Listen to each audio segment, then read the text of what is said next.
welcome to another video for the development of my brainchild, the spinning square game, that I started nearly 2 years ago. It's been 2 years. Oh my god. After spending a lot of the last video working on things that were mostly in the background, this video's kind of starting off the same. Hear me out. It's just starting off the same. I feel like some great progress was made here, and hopefully you'll agree. So I'll stop wasting your time. Editor me, you can go ahead and cut here to start the video. But wait, don't cut me. Hold up. Pause the video. Real quick, if you're new here, what exactly is Jakob Square, you might be asking? Awful question. Jakob Square is a project that I've been working on for the past year or so. After I was showing my friend a debug console that I was working on by making a cube spin around the screen and move, and he in all his brilliance dared me to try to make that mechanic into a game. And now here we are. If you somehow feel like I skipped a few pages of the story after that, 1, how dare you accuse me? And 2, you can check out the rest of the playlist right here in this spot on this YouTube channel thing. You can't see, but I'm just pointing random directions right now. I'm losing my mind, so I'm gonna move on. Check it out if you're interested. So what was the first thing that I decided to tackle after booting up Unity? Well, if you haven't seen it yet, a while ago I did a video for a game that I made called Click Boom. This was a game that I was trying to make for the 4th of July, but ended up being released closer to New Year's that year. We don't have to talk about it, it's kind of a sore point. Anyway, in that game, I had done a nice UI optimization by incorporating a thing called tweening to control the UI animations rather than using Unity's animation system. You want to take a wild guess what this project uses for the button animations? Yeah, I decided my first task should be to bring that tweening system over to Jakob Square so I can throw Unity's animation system in the trash, at least for the UI. Because I'm kind of lazy and don't want to edit a whole nother section explaining what tweening is, I'm just going to copy and paste the section from that video in this one to explain it. Tweening basically allows you to do animations using only code so that you don't have the overhead of Unity's animator, especially if there's a lot of UI that uses animations and not all of that UI is being animated all the time. Now, I would show you how cool and awesome this looked after I finished implementing it, but it, kind of looks exactly the same as it did before, which is part of the problem of trying to put this in the video. Can't really see it. But do you know what part of a game can be seen? The title art. You know what this game doesn't have? A main menu at all, but also title art. So I opened up my favorite not Microsoft Paint program. By the way, Microsoft asking for a sign-in on MS Paint is a new low, and proceeded to spend the next 2.5 hours working on some title art for Jakob Square. After all that time doing what I'm the worst at, this is what I ended up with, which is not perfect, but I'm actually pretty happy with it. So I decided to move on to that other thing that is gravely missing. Because right now, when you launch the game, it just boots straight into it. No settings, no options, no loading, which is, well, not a great game experience does this make.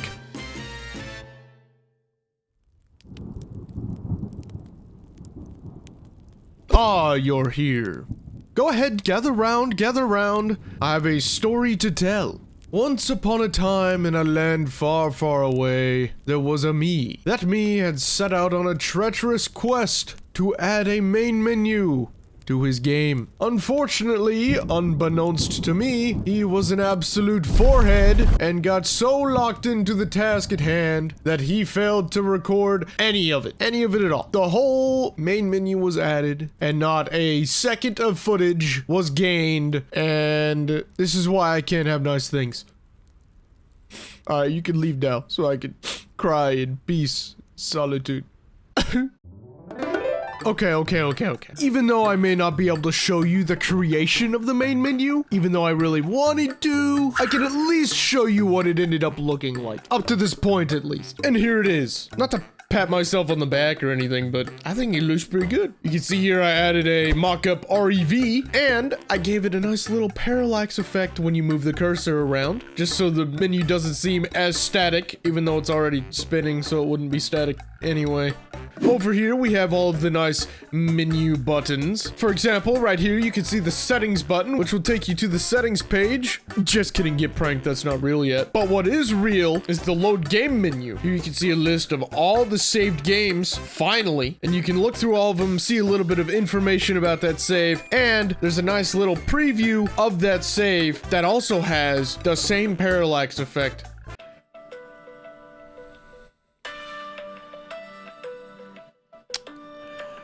Yep, well, isn't that just convenient? But it has the same parallax effect, and now that I'm editing this, I think I might have a problem. Anyway, from here you can load into that save and find out that I'm also just kidding here because I majorly broke something. Which segues us right into the next thing that I'm working on. If we go ahead and go back in time for the development of Jacob Square. Okay, I'm in a little further back than that. Little more. Stop, right there.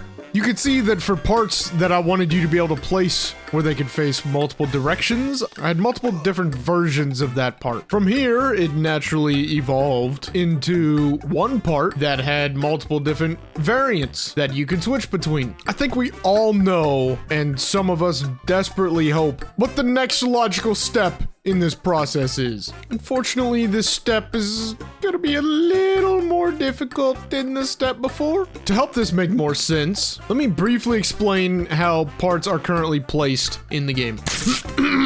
So, up to this point, every part in the game has an origin point, which is where the part attaches itself to whatever you're placing it on. What am I talking about? I actually think I edited something similar to this into the last video. Hold on. I might be re-explaining something I already explained before.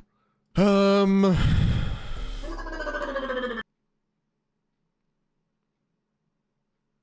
like it would be here? Major flaw that was about to rear its ugly head and stare straight into the depth chunk of the last video working on. So here's the problem I was running into. Every single part in the game has an origin point, and this origin point usually coincides with the side of the part that gets attached to the— Oh my god, I totally did. Oh. This is what I get for taking so long between uploads. I've forgotten my own videos. Well, I guess if you want this explanation, you could check it out here, because I don't have the will to edit it again now. Long story short, I'm trying to take the ability for the game to actually place parts using different snap points as the origin point and give that power to the player as well, effectively letting you rotate parts, but in reality you're just cycling through the snap point. Now, with the system implemented previously in the video, this is actually already possible, but there's no intuitive way to do it. You have to do it through the command console. So like right here, you can see that the part places one way, but if I go into the console and type in some magic letters and numbers,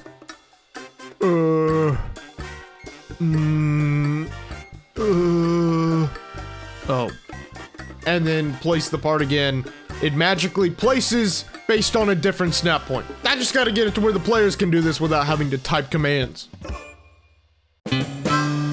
Well, I have gotten it to where the part ghosts show the proper orientation, but anything beyond that? Chucked. After only a couple minor concussions from my desk, I did finally get part orientation working correctly, so that you can place the part depending on what snap points it has. Obviously, parts with only one snap point will still only have one orientation. The only problem remaining was this is the only part that's configured for it currently. Literally none of the other parts in the entire game will even place now. So I'm gonna get started on that while I still have the motivation. So I proceeded to go through every single part in the game, one by one, reconfiguring the manual placement logic to allow every part in the game that has more than one snap point, so that the user can manually select which snap point it's placed based on, which took simply a minute or two. But finally, without the need for a command, you are able to quote-unquote rotate almost every single part in the game which is a huge relief because I've kind of wanted that to be possible from the start and just didn't do it from the start for whatever reason. Incompetency, maybe? I can't think of anything else. Unfortunately, though, as alluded to in the last video, now that I've gone back and rewatched it, this, once again, entirely broke the save system. I'm really starting to hate it here. So while I go fix that for the next 9 months, you can check out some of these other videos for Jakob Square if you found this one interesting, or even some of my other projects. If you have any complaints or suggestions for future videos, or even the game itself, feel free to let me know down in the comments below. Though I am really happy with the progress that I've made so far on the game, and I have some pretty exciting stuff coming up for the game once I get these last couple major mechanics implemented. And I'm hoping you guys will all be able to be a part of it. And now I get to go find out if my brain can handle and survive me going back and having to fix this save system again. Bye!